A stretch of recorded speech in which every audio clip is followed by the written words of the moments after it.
Hello world, welcome to the Pocket Gamer podcast with your hosts, me, Brian Baglow, and our regent of royalty, the monarch of monetisation, Miss Peggy and Salz. Hello Peggy, a pleasure to see you again. Oh, and so good to see you as well, Brian. And monetization, good of you to bring that up because that is really something we're going to be watching more and more. And brings me to our guest as well, Patrick McSteen. You are an ad monetization expert. You're Logan Square Consulting. So you have been transforming how companies approach revenue generation for over 2 decades.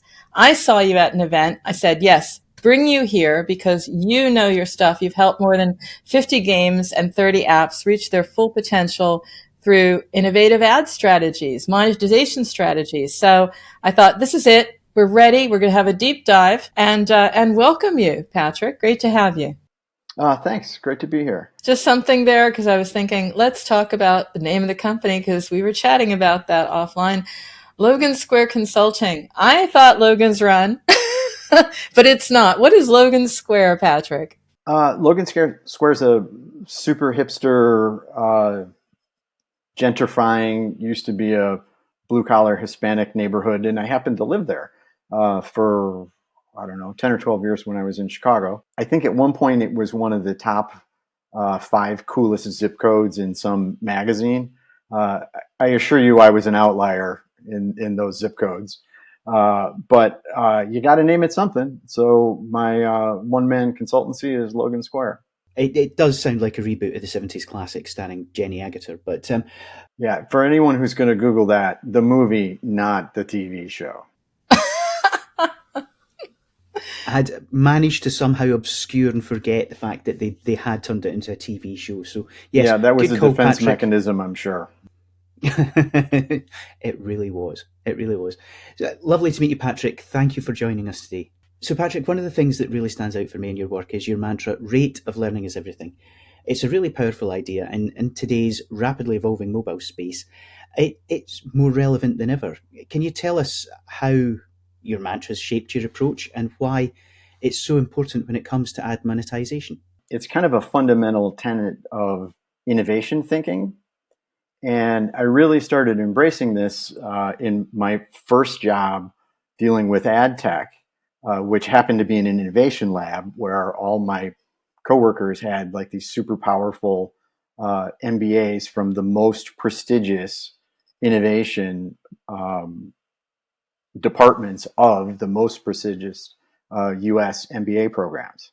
I was working in this thing that was a start in a big stodgy American company. And like we only had so much time to prove that the concept worked.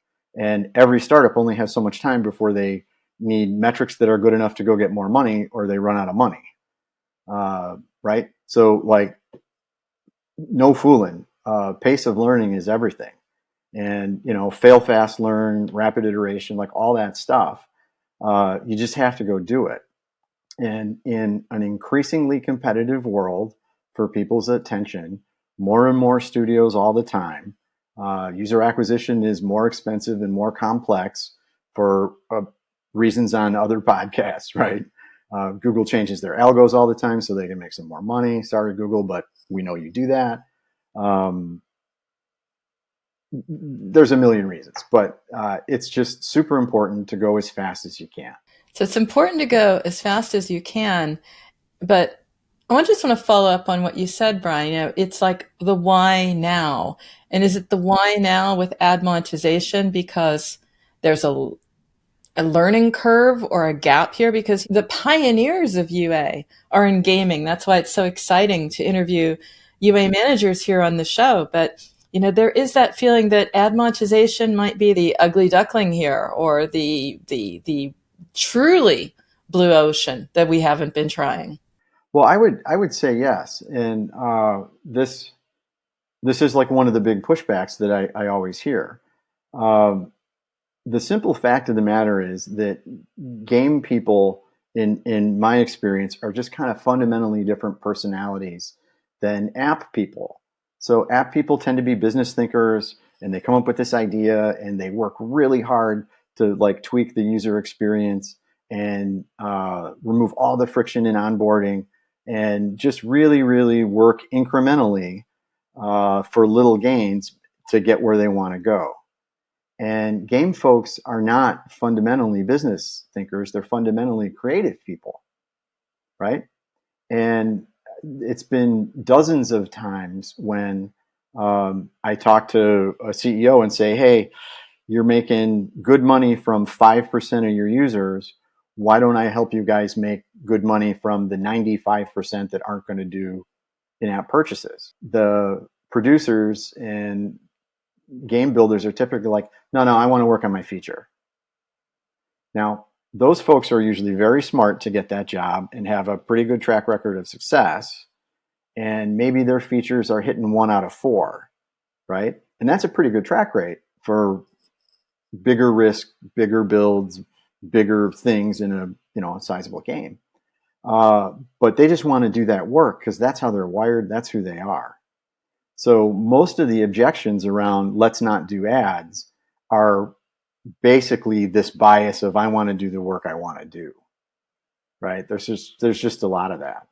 So if we right size the amount of work around ad monetization to keep it small, and we learn quickly, and we demystify the obvious pushbacks, right?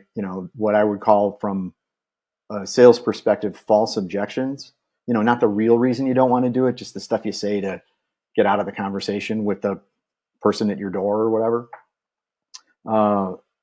Once you demystify that kind of stuff, it's like, okay, well, I guess if we think about this and we put this much time against it, we should be able to quickly grow revenue into something, meaningful.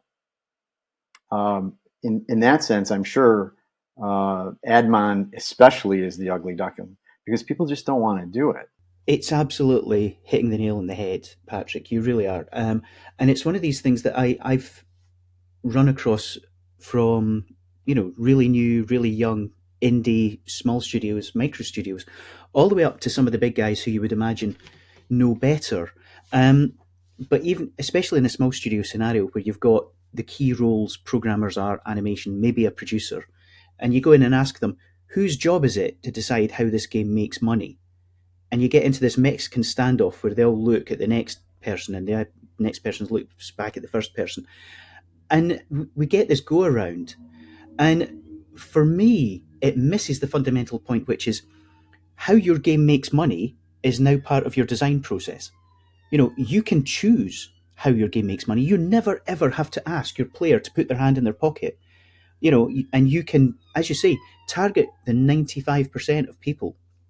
And more on this podcast, Peggy and I hear about hybrid monetization, where it's not just IAP or DLC, it's not just premium content, it's a variety, and you allow your players to come in and meet them where we can meet you and get value out of them. So it's hugely empowering. So I'm with you 100%, and hopefully we're starting to maybe change a few minds through this podcast and some of the people that we've spoken to. I talk about this one conversation I had with these 4 guys here in Finland. So there's a university program that's an accelerator for teeny tiny startups. And one of the first things I did when I moved here, just to get to know some folks and be helpful, was agree to be a mentor. It's kind of now my standard soapbox spiel when I have a first conversation with somebody. So 4 smart guys, they tell me about their game, what it's going to be, what it looks like, how far along they are. And I go, okay, so what is your business? And they go, what do you mean? I'm like, well, what is your business? And they're like, oh, well, but it's this game. I'm like, no, you tell me what you're doing. You didn't tell me what your business is. And it's obviously a leading question. And they're like, all right, fine. What does he mean? And I go, well, your business is actually a lot like Netflix. You're trading entertainment time for revenue for your company. That's your business. You're doing it with a delightful game, but that's your business. So like, plan some business in your game, dude. Like that needs to be part of it. And the first time I said that, this sounds super cheesy, but one of them's like, oh, that's a mic drop. And I'm like, yeah, maybe I'm not that interesting, but I just couldn't believe that they were just like, oh, like they kind of didn't get it.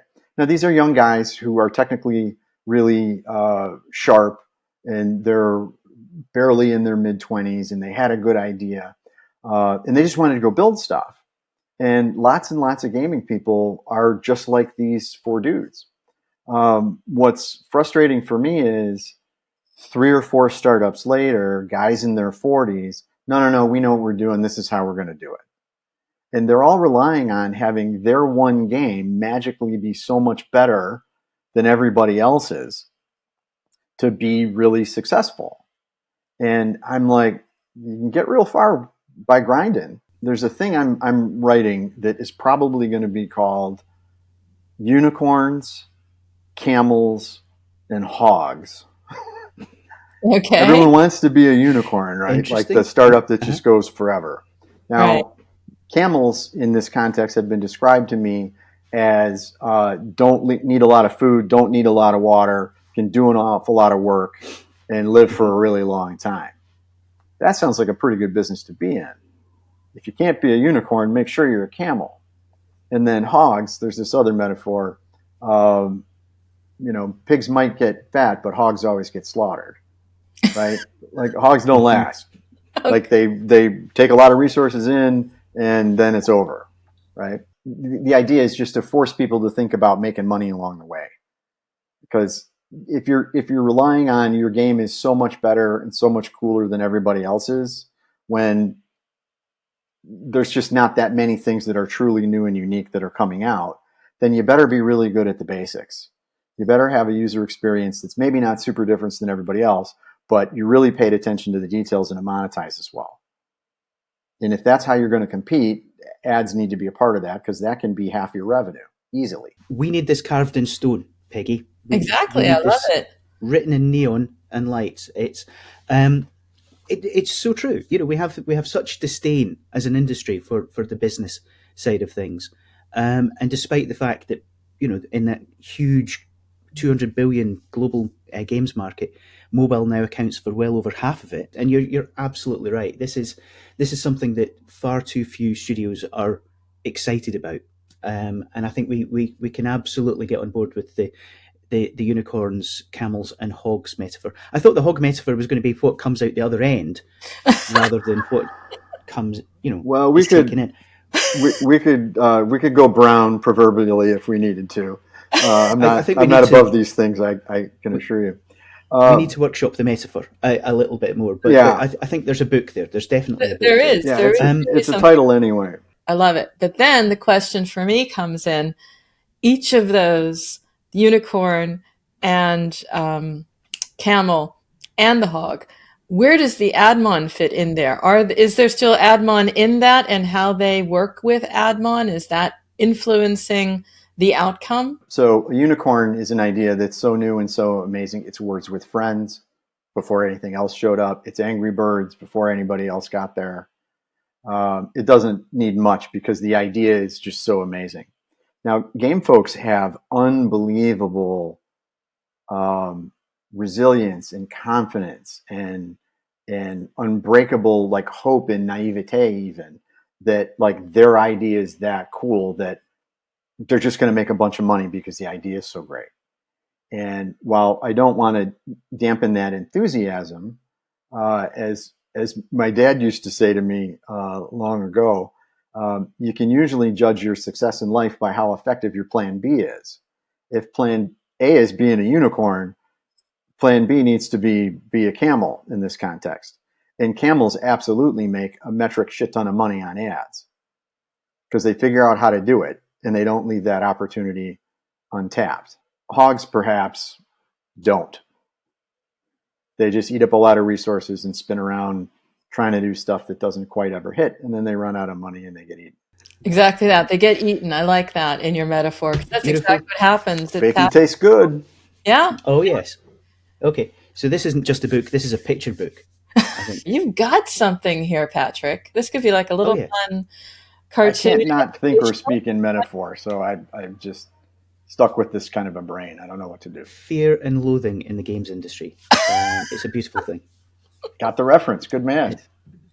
I love it. Oh, this is not Santa cosplay, my friend. I am that old, but thank you. So, okay, I'm gonna try and desperately drag this back on track. So, when you actually walk into a studio, what what's your approach when given everything that we've just been talking about? You know, the resistance to new ideas, the fact that it might not be seen as necessarily creative. How do you begin the process? Do you just sit down for a conversation? What how do you make this happen for a studio that might even be hesitant or, standoffish about the whole notion of making money? What I really like to do is try and get folks to out themselves about their objections or their negative experiences, because when they put those things up, just like a seller would do, I can reassure, invalidate, provide other information, just kind of chip away at that stuff. And then I'm in a more collaborative place versus somebody 2 levels above you hired me to do a project. You just have to do this stuff.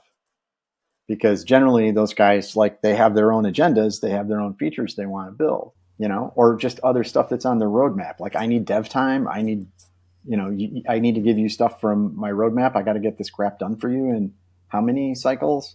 Like, nobody loves that. I'm not often super warmly received by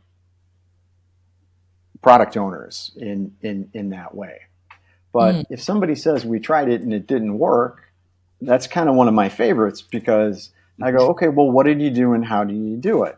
And shorthand is, if you slap a bunch of ads in there and you plug in a couple of partners and you don't really have much expertise, then garbage in, garbage out. Of course it didn't work. Mm-hmm. Of course it's going to fail because you helped it fail by not doing anything iterative to learn anything and not wanting to do it in the first place. Now you got the results you wanted, so you can just build more features.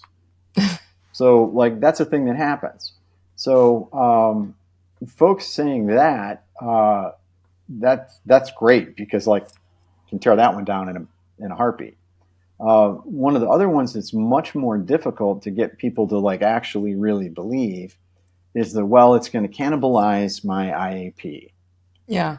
Mm-hmm. And I'm like, no, it doesn't have to do that. You can make big, obvious mistakes and cause those problems, but they're very easy to avoid. And let me tell you how we're going to make sure that doesn't happen. And there's a whole bunch of conversation around that. The shortest version of that conversation, using the UK metaphor of the London Tube, is mind the gaps. Mm-hmm. You have a great big game. If you put rewarded ads in there so people can grind through some ads and earn a few more gems or specific items or whatever, you can give people as much of that as they want to do. And yes, when you get sophisticated, you should segment your audience, understand the real value to the advertisers of those different ad grinding segments, and give them as much stuff that's required for them to do the behaviors that they're willing to do. There are ad grinders out there who will do anything for the little reward in a game. And I know this for a certain fact, because there's tons of games that don't do rewards or rewarded ads, where you have to go through all kinds of ridiculous little things to get these teeny tiny rewards. Well, instead of going through 15 steps in Lords Mobile or Clash of Clans, you can just spend 30 seconds for an ad, right? Mm-hmm. So, like, the behavior already exists, just tap into it. If you mind the gap between those people and what they get and what someone gets for that 99-cent purchase, you're fine. No cannibalization. The other thing is, there's a huge segment of people, and you can identify these guys through data easily, who are never, ever, ever going to put a credit card in a game. They don't have a Play account. They don't have iTunes account where they can just spend and get billed through the stores. Those people aren't buying. Might as well show them ads. No problem. Like, there's just so many ways to solve for that, right? So many ways. So let's stay with that, Patrick. Let's just keep going with the myth busting here, because we started, and you seem to like it. You like it when people come into a room and just sort of yeah, just bear it all, almost like, Admon Anonymous or something. They come in and they tell their experiences and their worst nightmares, and you address them. It's really about rethinking. It's not a band-aid. You can't put Admon on something. Now, there's a bunch of really interesting ways to look at, like, when is it really time to build out your monetization strategy? And relatively early on, people know what they want to do. Well, this is a subscription model, obvious. We're going to do IAP, like fairly obvious, very common. Well, maybe we'll do ads once we get all the other stuff done, or once we get enough users, then we'll start to get ads. And like that makes plenty sense on its face. But if you have a smallish game, maybe you want to do the ad work a little bit earlier so you can get your LTV up, so you can have a better chance with your conversations with publishers who you need to provide all the user acquisition money so you can scale that bad boy. There's a lot of different circumstances that would mean do more earlier or do not as much early. But sooner or later, you're going to have the things for sale that you're going to have, and you're going to have an audience that isn't buying. And like if you're selling things to 5% of your audience, you're killing it. Most people would be thrilled to get 4. 5, you're absolutely hitting it out of the park. But there's still 95% of your users that, for one reason or another, just don't spend money in your app, or maybe in apps in general. You can make money off of those folks. And it's not like the world doesn't know what an ad is. People don't get offended when they see an ad unless the ad is somehow outrageous. And they're pretty well policed. It's not perfect, but they're safe enough.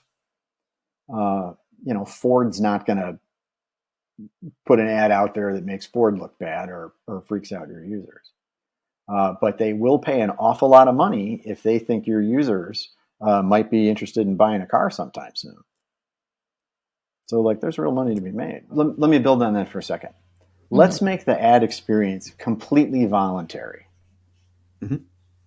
That's a rewarded video. Yes. Yeah. If you don't click on it, you don't have to see the ad. Lots of people, maybe 20 or 40% of users, depending on what specific game we're talking about, might want to get something extra to move a little faster in the game that they're playing, because they want the box, they want the gem, they want to get enough of something to kill the dragon on level 7 just that much faster. They already told you they're down.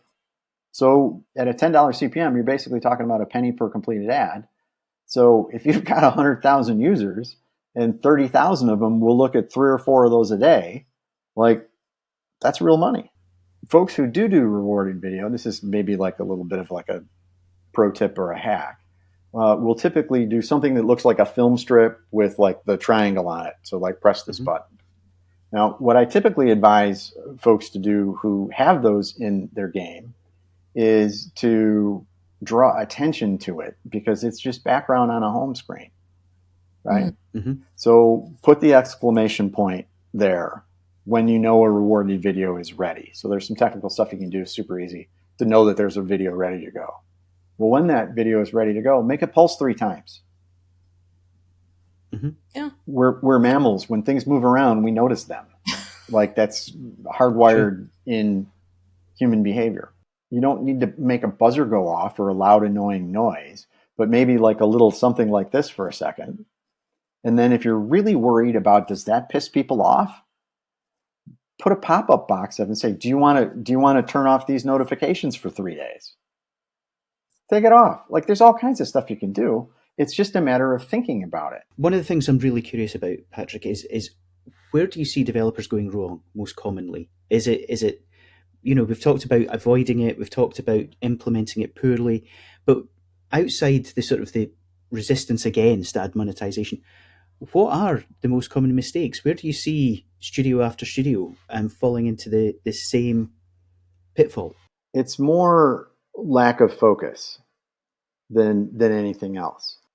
It really doesn't matter how well or how poorly you set up your tech stack initially. I mean, better obviously is better.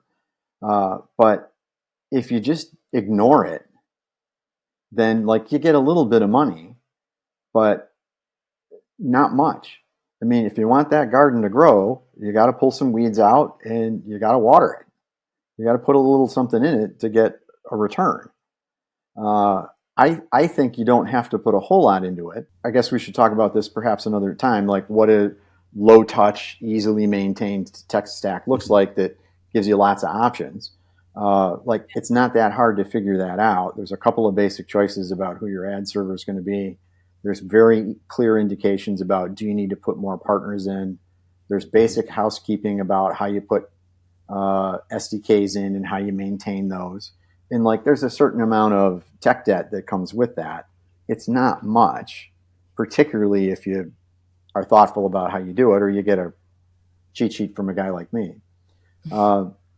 It's just not that hard. But the biggest thing is people just ignore this because they want to do other stuff. Mm-hmm. I would put it down to essentially intelligence bias. And this gets us back to the whole feature thing. And we're picking on guys who believe in their features. Folks that get those jobs to be product owners are typically quite smart. And people who are quite smart are not wrong very often. And they know that.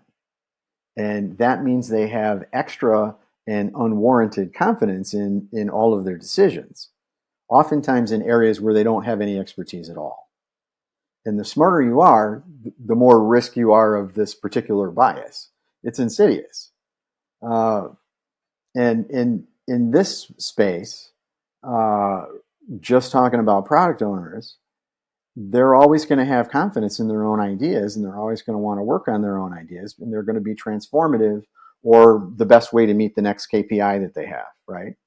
So they're going to be really willing to believe that, and they're not going to want to do this unsexy, unfun, not their idea stuff. And like that's the real pitfall, and it's just human behavior. I don't like to do the things I don't like to do, and it's hard to get me to do them. You can ask my wife; she'll tell you. Like I'm like everybody else there, but in the space of admon, there's not a lot of enthusiasm for it. Mm-hmm. However, there are a lot of proof points that it's a really good idea to spend some time there. There are a bunch of game shops. I'm thinking of one in particular in Germany. They don't bother with IAP. They monetize very, very well with ads. Mm-hmm. Many titles. They do not have user experiences that are hard to retain people. They just manage their rewards in the pacing very well in terms of the progress. I'm not talking about hyper casual stuff that's going away. I'm talking about mid-core stuff. Like there's ways to do it. You can make a great living as a business by monetizing people who are not going to make a purchase. And from a data perspective, those folks are very easy to find and identify, and then you just treat those cohorts a little differently. You know, you talked about the product manager, you talked about the people who bring you in, which I imagine is normally the senior leadership team. But whose job is this? Because I've seen it in so many teams. You ask who decides the business model, and everyone looks at everyone else, and nobody steps up. There's an expectation it's the guy in the suit, the guy in the corner office who decides this, not the people making the game. Is that the case, and does that even work? Theoretically, the most responsible person in the company, the person most responsible for financial success, back towards investors or owners or whatever, it's got to be the CEO. If they don't care, no one else will. Mm-hmm. It can be folks at other levels who are aware that there's revenue pressure.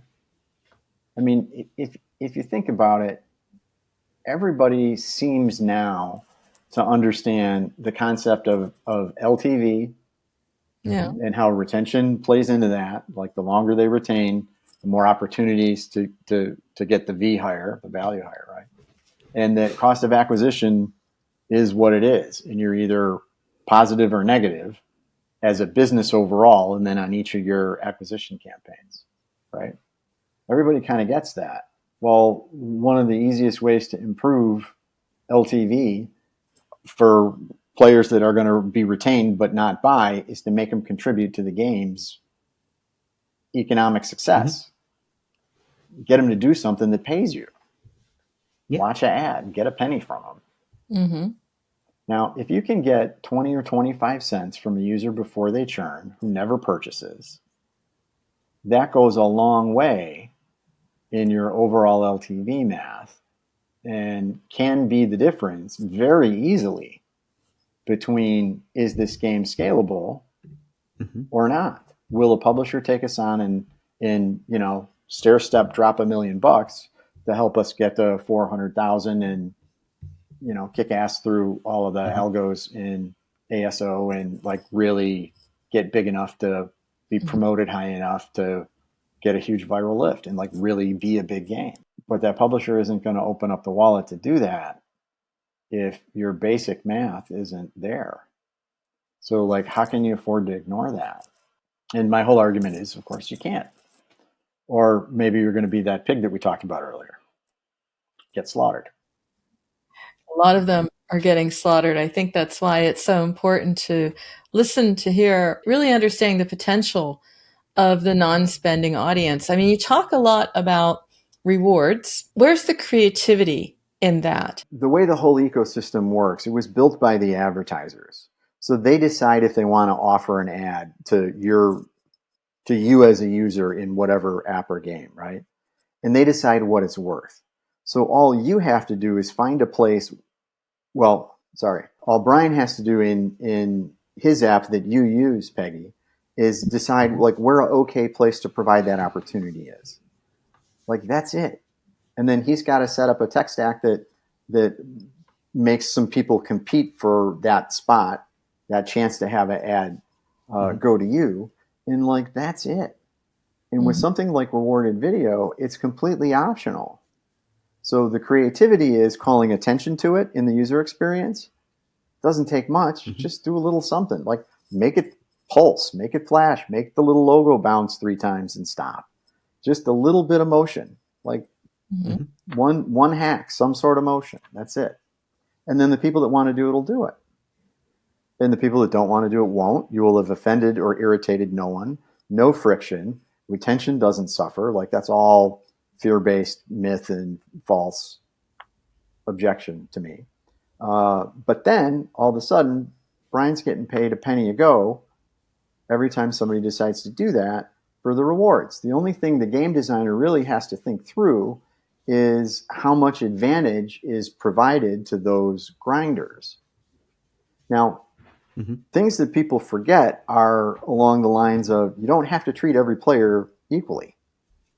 If there are players who provide very little value to the advertisers when they look at ads, it's not a great idea to show them infinite number of ads. Causes your other problems in your monetization. If there are people who are extremely valuable to advertisers because they spend tons of money on their phone and the ecosystem knows it, then maybe you give them 5x rewards that the average player gets. And who cares? You don't owe it to anybody to be, fair in that sense, in like pace of acceleration through play, right? You just owe it to your business to be smart and do your best to make good money to continue to thrive and exist. My favorite example of this is for like the spinner wheel. You watch the video, you get the spinner wheel, right? Everybody does spinner wheels at some point. Most people put way too many things on it and don't recognize that you can set up dynamics that make people feel good here very easily. Okay. What I would tell somebody to do with a spinner wheel is put 4 things on there, 5 max. Okay. Make 2 or 3 of them unsexy, not very interesting rewards. And set the percentage allocation for those 3 things to 0. Oh. Why would you ever give somebody the crappy reward? Why would they want that? They're not going to want to watch a new ad just to try again to get the better reward. But why give them the negative experience? Give them the second best reward, which is just something that you freely would give away anyway. Like 75% of the time and give them a very good reward 25% of the time. Uh-huh. Why wouldn't you do that? You want that dopamine hit. You want that, hey, I want something. Oh, I got the really good one. Man, I'm on a roll. I keep getting the really good one. Well, of course you did. Because, Brian, the game dev, wants you to have that feeling because it keeps you in the game and it pays him. And this is the frustrating It's not hard. thing. Yeah, it's not, Patrick. But again, because it's not core gameplay, it's you tend to get it overlooked because it's a business thing. It's like every racing game in the world has some sort of catch-up mechanic. So if you do something really badly, you can catch up. You don't have to quit out because you're never going to win. And so many studios, so many developers understand exactly that sort of thing. It's give your players a fighting chance. Make them happy, give them that dopamine hit, as you say. But because this is seen as business, you can't mess with that. And it's absolutely not the case. I think you're again, this is top quality information, folks. You should be writing this down. We will be asking questions later. This is a quiz. No, but seriously, what's blowing me away here is exactly that. It's the psychology of it. It's really not hard to do. It's the presentation, the thinking of it. That's, to your point, Patrick, that's where the creativity comes in. And that's probably where you're offering the most advice. And again, so long as you're managing like the pacing of the gameplay reasonably, you can give away anything you want. It's a virtual currency. It's not a real thing. It's just about pacing. And, if you have somebody who's just a regular product person, not a hardcore data nerd, let alone a data scientist, because like those people are very hard to find, you can easily sort out who is it that uses these things a little, a lot, and never. And you can start building player segments and customizing user experiences around ads based on demonstrated behavior. And like that's what you do with gameplay. Just do it around making some money. We're hearing so much that what we sell is not a product. What you're selling is the experience. So it makes sense that the ad experience is as well architected, is as well thought through as the player experience. And both of them matter. And hey, guess what? You could actually make money because it's voluntary. So if you can't have that argument, it's killing my game or it's killing what I'm doing. It's not. It's an option for me. If the option's good, maybe the money will be good. And, the other thing that I can't believe I haven't said already in this conversation is you can ignore all of this stuff and you can just hope that your features or your user acquisition or something about what you're doing is effective enough to compete and help you, survive and thrive. But Darwin has a much better chance of sorting you out the hard way if you don't do everything you can do to make money. The one thing that I think everybody understands is the competition is getting way more fierce all the time. Costs of acquisitions are going up because every publicly traded company in the ad space needs more revenue every quarter. And like, they're not our friends, right? We need them, but they're not here to help us. They're here to enrich their own stockholders and owners and whatnot. So like, if you ignore this stuff, you really do it at your own peril. And again, like Darwin will sort you out. Why would you not give yourself a fighting chance? Give yourself the best possible opportunity. And if you're pouring time and money and resources and love and attention into your game, surely you want the game to succeed and players to be happy. So yeah, I hear you, man. Well, like I was saying before, it doesn't take a ton of creativity. You just need to find like a reasonable place to put the opportunity. You need to draw attention to it to prompt the behavior you want. And with rewarded ads, you want to make sure that you have meaningful rewards to make the transaction worthwhile to get people to do it. That's how you get paid. You just have to look at the data and put a little effort into things. You really should look at different user behaviors and have different segments of users who behave differently have a slightly different experience, because like that's a big way to drive revenue. And it's super easy to go, wow, I have a bunch of really, really high paying, high clicking, high interest in rewarded ads folks. And then you can go, oh, well, there's only 14 of them, so it's not really worth any effort. But that could be 14,000 out of 100,000.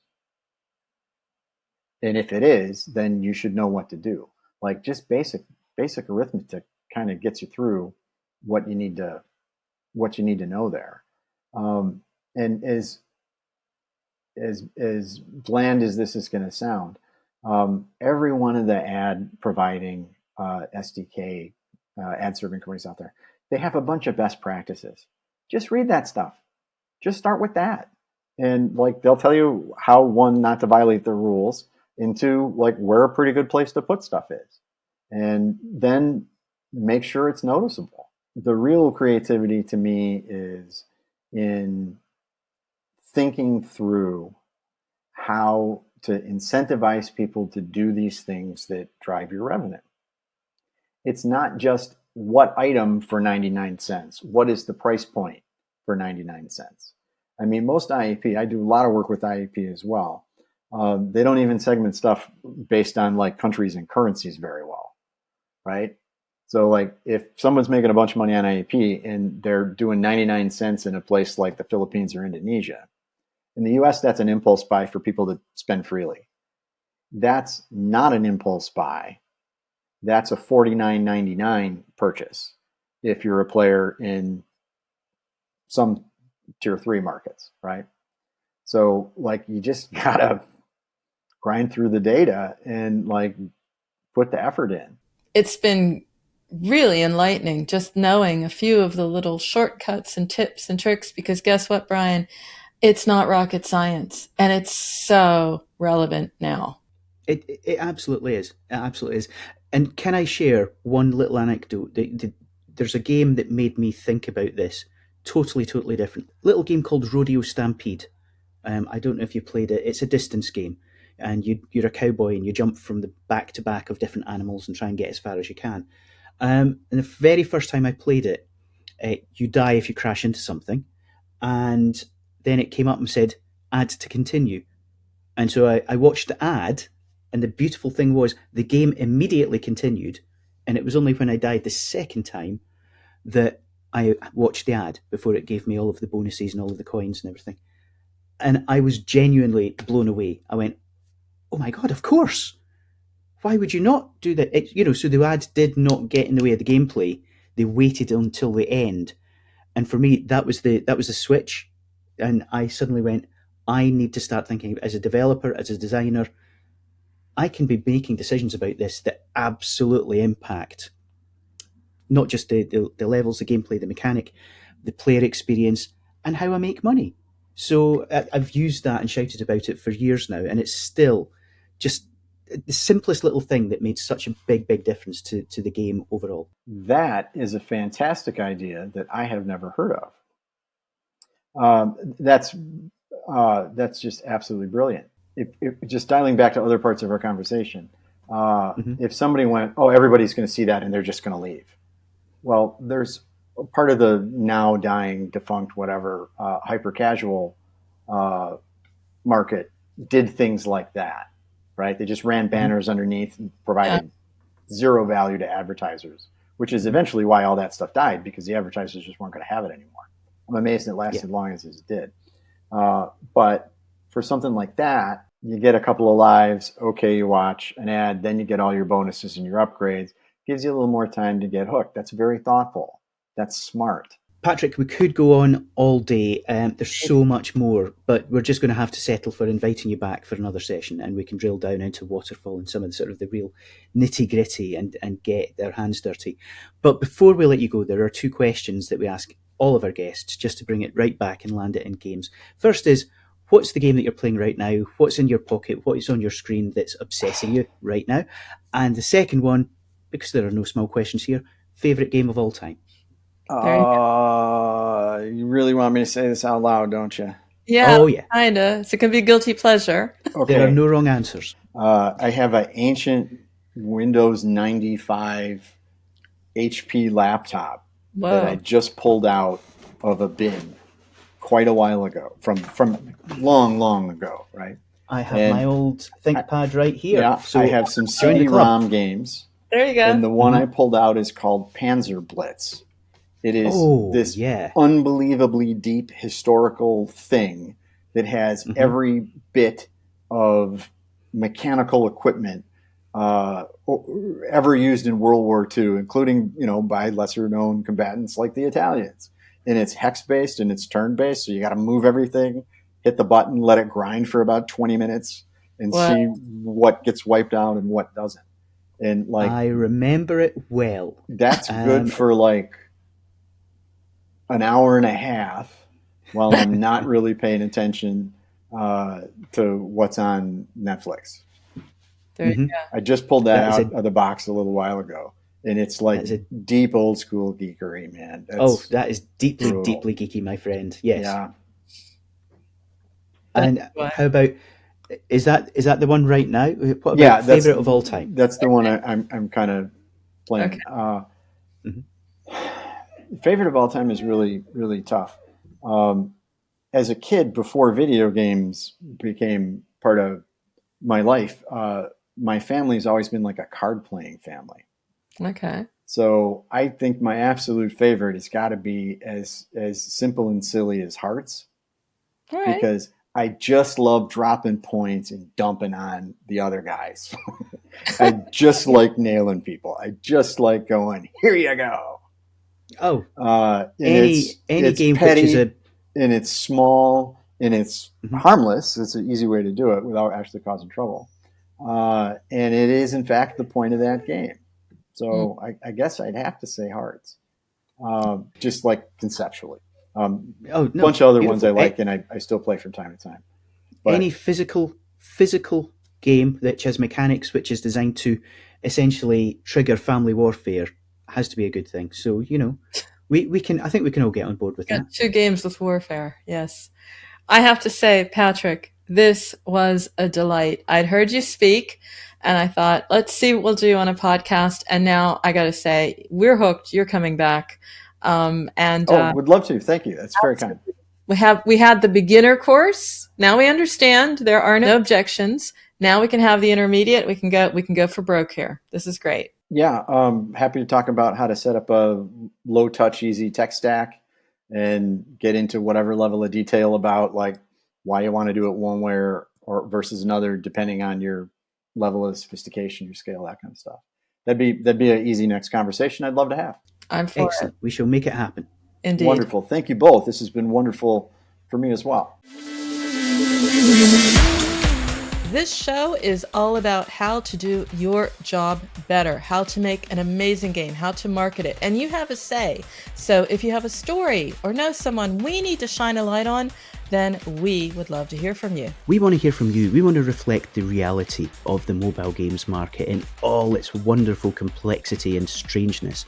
So if you have any suggestions for us, if you have any feedback for us, you can always get in touch. You can email us at podcast@pocketgamer.biz. You can find us on Twitter @PGBiz, and you can reach out to us through the pocketgamer.biz website.